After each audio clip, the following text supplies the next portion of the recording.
This is The Scoop for Tuesday. I'm Juanita Hurtado Huérfano with the WMNF News headlines. Yesterday was the 140th anniversary of Ybor City. WMNF's Chris Young reports hundreds came out to celebrate the neighborhood's most iconic tradition, cigars.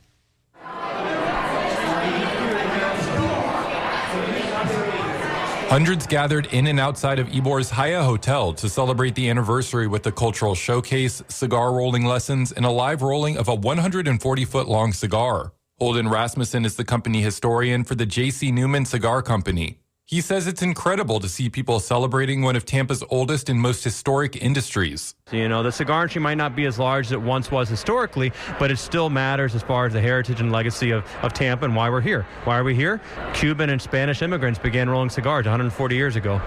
Olivia Nixon says she was familiar with Ybor's history and came to the event to learn how to roll a cigar. I learned a lot at the History Museum, and so it was just, icing on the cake, coming here and actually physically doing it myself. Attendees also enjoyed food and drink samples from local Tampa vendors. Chris Young, WMNF News, Tampa. New court filings say guards assaulted and pepper-sprayed people at the Florida detention facility known as Alligator Alcatraz. According to the Tampa Bay Times, staff cut off all phone access on April 2nd. And when detainees protested the violation of their rights, guards entered the housing unit and broke a man's wrists. Others reported kicks on the head and a black eye. The incident came less than a week after a judge ordered the facility to protect detainees' rights. A court hearing is scheduled for Monday. In some local news, an organization opened 100 new cottages as part of its rehabilitation program for the homeless. WMNF's Zoe Sachs reports that Tampa Hope's latest project is partially funded by the City of Tampa and other partners. Tampa Hope is operated by Catholic Charities and provides temporary shelter to homeless people since December of 2021. Within the next 3 months, the project will help them house over 400 people. Tampa Hope also provides clothing, health services, haircuts, food, transportation, and counseling to everyone living in the cottages. Tony Hare has been living in one of the cottages for the last 3 months. He says everyone at Tampa Hope bends over backwards to help. There's nothing you could do to repay them for it. So I'm grateful, very grateful to this place, very grateful. I feel good again.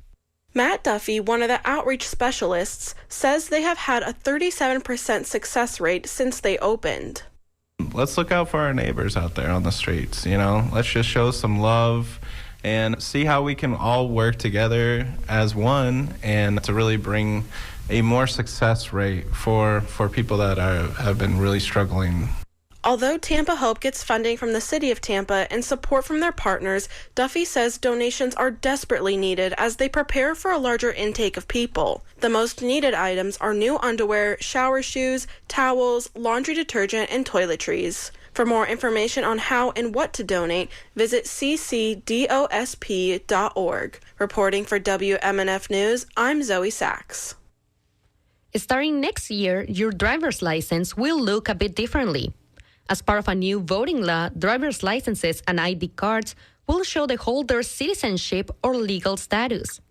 The state will start implementing the law next year as people come in to renew, replace, or get their first driver's license. Existing licenses stay valid until they expire. While the law, commonly known as Florida's SAFE Act, aims to strengthen election security, it has been denounced by civil rights advocates and other groups saying the measure can promote racially motivated attacks, create a dangerous hierarchy, and disenfranchise hundreds of voters. Multiple groups have sued the state after DeSantis signed the bill into law. Starting this fall, high schoolers across the state can participate in a new college-level history class under the Florida Advanced Course and Test, or FACT program. The class centers on U.S. history and comes after disagreements between Florida's Department of Education and College Board. This new U.S. history class is the second subject created under the FACT program. Last year, the state introduced a new algebra curriculum. Today, it will be sunny and warm with highs in the low 90s. Tonight, it will be clear with lows in the low 60s. And tomorrow, it will be sunny and warm with highs in the low 90s. I'm Juanita Hurtado Huérfano with the WMNF News headlines. This is The Scoop, recorded at WMNF Tampa.